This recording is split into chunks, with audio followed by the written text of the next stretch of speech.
Hello बच्चों, this is Deepti Narula. I welcome you all to my channel easy breezy English. आज मैंने जो topic आप लोगों के लिए पिक करा है, it is really very useful. That is a topic of English grammar. It is subject verb agreement. आप लोग इसे सब्जेक्ट वर्ब कॉनकॉर्ड भी कहते हैं, right? So today in this video, I am going to discuss some very specific and useful rules of subject verb agreement. Right? तो हम इन rules को start करते हैं. The first rule says the pronoun you always takes a plural verb. जिस sentence में आप you pronoun को use हुआ देखते हैं, you will always use a plural verb in it. For example, you are asked to come. The second example is you sing so well. There is one more example. It says you were invited to come. So what we can see is the verbs which have been used in all these sentences, they are in their plural form. तो पहला rule आप सबको याद रखना है, that is you pronoun के साथ verb will always be in its plural form, right? Now moving on to the second rule. Singular subject के साथ always a singular verb and plural subject के साथ always a plural verb. So the rule says that singular subjects must have singular verbs and plural subjects must have plural verbs. इसके कुछ examples discuss करते हैं. The cat chases the mouse. He runs faster than I do.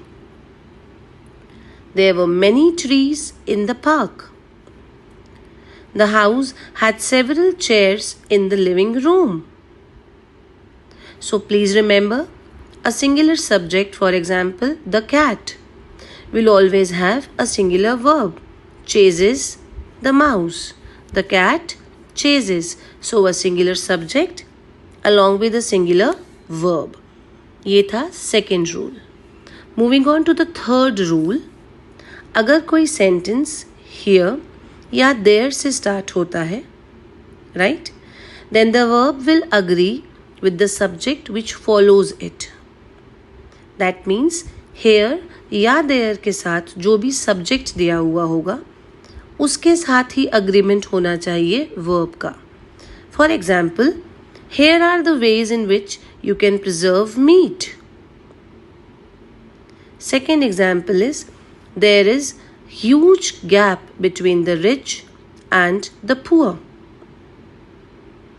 Now over here in the first sentence, ways के साथ हमने जो verb agree किया, that is are. Right? That means a plural subject will always have a plural verb. Right? Let us check the next rule. कुछ ऐसे words और phrases होते हैं. For example, either, neither, anybody, nobody, each one, everyone, everybody, somebody, someone, no one. इस तरह के phrases singular माने जाते हैं. They are required. That is why they require a singular verb, right? These words or phrases are regarded to be singular. इसलिए इन words के साथ हमेशा singular verb ही use होता है, add होता है. For example, each of the participants was willing to be recorded. तो each के साथ हमने जो singular verb use किया, that is was. Another example, I will offer a $5 gift card to everybody who participates in the study. Now please remember, यहाँ पर भी जो verb form use हुआ है, that is in singular. That means participates.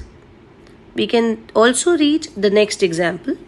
No one was available to meet me at the preferred times. No one was available. Please remember, no one के साथ जो singular verb use हुआ है यहाँ पर, that is was. Okay? Moving on to the next rule now. This rule says that if two subjects, जहाँ पर एक subject singular हो and the other one is plural. And these two subjects are joined by either, or, neither, nor. Then the verb agrees with the nearer subject. Nearer subject अगर मैं बोल रही हूँ, इसका मतलब जो सब्जेक्ट बाद में आया है, ठीक है। जब दो सब्जेक्ट्स के बीच में आइदर या फिर और मेंशन्ड है, या फिर नाइदर और नॉर मेंशन्ड है, इन दिस केस वर्ब हमेशा बाद वाले सब्जेक्ट के साथ अग्रीमेंट करेगी। For example, neither the players nor the coach is joining. Second subject यहाँ पर सिंगुलर है, कोच, इसलिए जो वर्ब है that is also singular, is joining. Similarly, either the conductor or the singers are attending the concert. इस case में जो second subject है that is in plural, singers, इसीलिए जो वर्ब हमने यूज करा that also is in its plural form, that is are. Fine. So please remember, जब either और या नाइदर नॉर से दो सब्जेक्ट्स कनेक्टेड हो तो सेकेंड सब्जेक्ट के साथ अग्री करेगी उसके बाद में आने वाली verb. Moving on to the next rule now, it says that singular subject joined by and requires a plural verb except when they mean one thing. For example, Mangesh and Bimla are reading novels. In this case, Mangesh and Bimla are two individuals, right? It does not mean one thing. तो in this case हमने कौन सा verb use किया है यहाँ पे? Plural form का, are reading novels. The other sentence, the other example is my teacher and friend is here. यानी कि यहाँ पर टीचर एंड फ्रेंड एक ही पर्सन के लिए बोला गया है, इसलिए जो वर्ब है वो अपने सिंगुलर स्टेट में यूज हुआ है, that means is, right. Let us now go through the next rule. Next rule ये कहता है दैट अगर एक सेंटेंस में द सब्जेक्ट इज सिंगुलर और उसके बाद जो नाउन है वो प्लूरल फॉर्म में है, right. Please remember, singular subject followed by a plural noun will always have the verb in its singular form only. मैं फिर रिपीट करती हूँ, अगर सब्जेक्ट सिंगुलर है, राइट, नाउन प्लूरल है, in that case also verb that is to be used is always in the singular form. Example लेते हैं, one of the boys is yelling so loud. Now over here, see, what we find is the noun is in plural form, that is boys. But still as the subject is one, that is why हमने जो verb use करा है वो singular form में ही use किया है, is yelling so loud. दूसरा example देखते हैं, one of the members is against the rule. That means out of the entire group of members there is only one who is against the rules.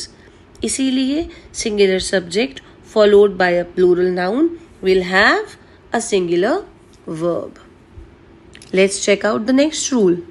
Next rule कह रहा है कि कुछ ऐसे pronouns हैं like several, few, both, many, others.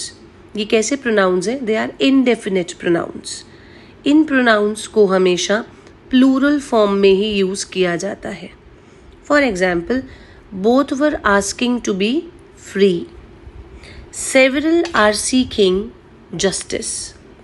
Several के साथ हमने इज नहीं लिखा, आर लगाया है, that means plural form of a verb. Similarly both के साथ भी हमने क्या यूज करा है? वॉज नहीं यूज किया, we have used were, again in its plural form, right? So please remember, the indefinite pronouns, they are always regarded to be in plural form. Next rule, उसमें भी कुछ indefinite pronouns ही pick करे गए हैं, लेकिन उनको हम singular मानते हैं, right? Like अभी आपने पढ़ा both singular मानते हैं, right? Like अभी आपने पढ़ा both कैसा है? Plural pronoun है. मगर if there is some other indefinite pronoun, for example all या फिर सम, इनको हम क्या मानते हैं, समटाइम्स सिंगुलर और plural, but according to the meaning of the sentence. For example, some of the girls were absent and some of the ice cream is left.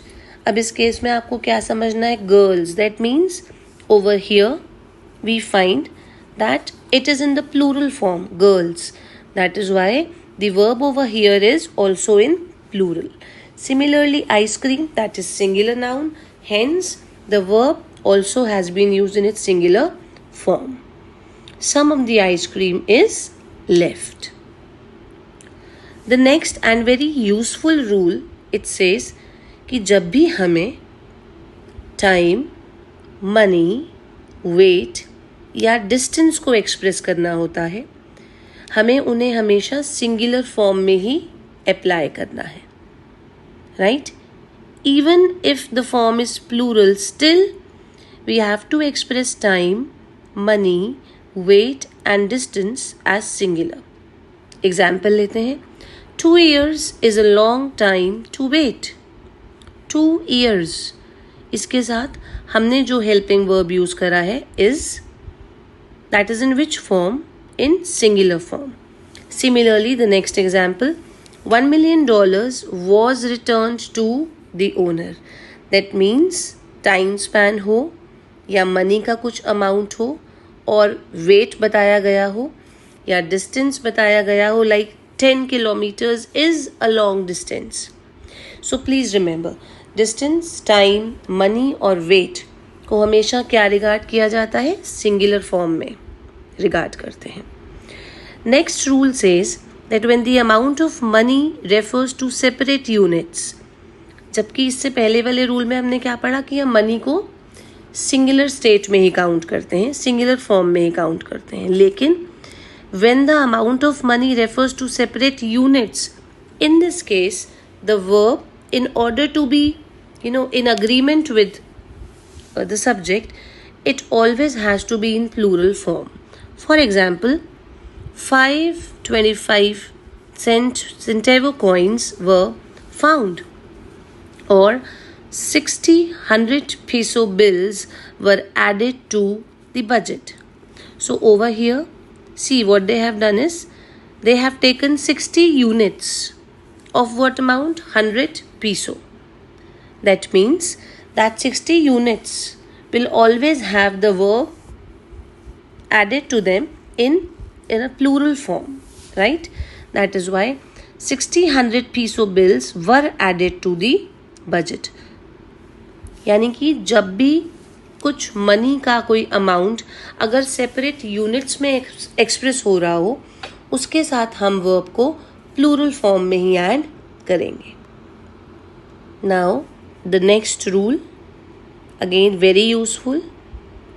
There are certain words जिन्हें हम plural form में ही use करते हैं, like pants, trousers, scissors, shears, tongs, pliers. मगर जब इन words के साथ पेयर यूज होता है, then we always use a singular verb, right? For example, the pans are torn into 2. The pair of scissors is kept on the table. Now see, in the first example we have not used the term pair. ठीक है, हमने बोला the pans. So in this case the verb is in plural form. The pants are torn into 2. लेकिन second example में हमने scissors के साथ क्या यूज़ करा है, pair. The pair of scissors. In this case हमने क्या करा, जो verb यूज़ करी है उसको सिंगुलर फॉर्म में यूज़ करा है. The pair of scissors is kept on the table. Now let's see the next example. कुछ noun, certain nouns, though plural in form, are singular in meaning. यानी कि कुछ ऐसे नाउन्स हैं जो हम यूज़ तो प्लूरल फॉर्म में करते हैं मगर उनका मीनिंग हमेशा सिंगुलर रहता है. So when there meaning is in singular form तो उनके साथ अटैच हुआ वर्ब भी सिंगुलर होता है. For example, mathematics is a tough subject. The second example says, the latest news is quite alarming, right? So what we find is mathematics and news, they both are in their plural form. Both the nouns, mathematics and news, are in their plural form. But still, when we check out their meaning, it is singular. That is why हम उनके साथ जब verb add करते हैं वो भी singular होता है. Let's check the next example. In fact, the rule, it says when the noun refers to an organized activity, तब उसको singular माना जाता है, right? But when it refers to the activities of many individuals within a group, तब हम उसको plural मानते हैं. यानी कि जब एक noun एक organized activity के लिए यूज़ हो रहा है तो हम उसको singular मानेंगे और उसके साथ जो verb यूज़ होगी वो भी singular होगी. For example, politics is a popular topic among youth. ठीक है, पॉलिटिक्स क्या है? एक ऑर्गेनाइज्ड एक्टिविटी हुई, राइट? बट हमने उसको क्या माना है? सिंगुलर. दैट इज वाई उसके साथ जो हेल्पिंग वर्ब यूज किया है that also is in singular state, is. Second example देखते हैं. The gymnastics shown in the field today were outstanding. अब अगर यहाँ पर जिम्नास्टिक्स की बात हो रही है that means a number of activities that were performed, right? तो इसीलिए हमने इसको क्या माना? We have regarded this noun gymnastics to be in its plural form, and that is why we have chosen the verb were. That means the verb also is in its plural form. Now the next rule, जब भी किसी organization का नाम दिया गया हो, name of an organization, right? They always take singular verb, while when members are individually referred, अगर उस ऑर्गेनाइजेशन के मेंबर्स को रेफर किया जाता है तब वर्ब प्लूरल फॉर्म में यूज होता है. प्लीज रिमेंबर, किसी भी ऑर्गेनाइजेशन के नाम के साथ आप क्या यूज करेंगे? Singular verb, right? लेकिन अगर किसी ऑर्गेनाइजेशन के मेंबर्स की बात हो रही है as noun, in that case हमारा वर्ब प्लूरल में यूज होता है. For example, Lopez and Sons is a successful organization. Now Lopez and Sons हमने कैसे कंसिडर करा है? Just the name of an organization. तो हमने उसको सिंगुलर माना, राइट? और उसके साथ सिंगुलर वर्ब is को यूज करा है. Similarly, second example says Lopez and Sons are holding a 2-day annual meeting. इस केस में हमने क्या करा? हमने उस ऑर्गेनाइजेशन के मेंबर्स के लिए बोला that the members of the organization will hold a meeting.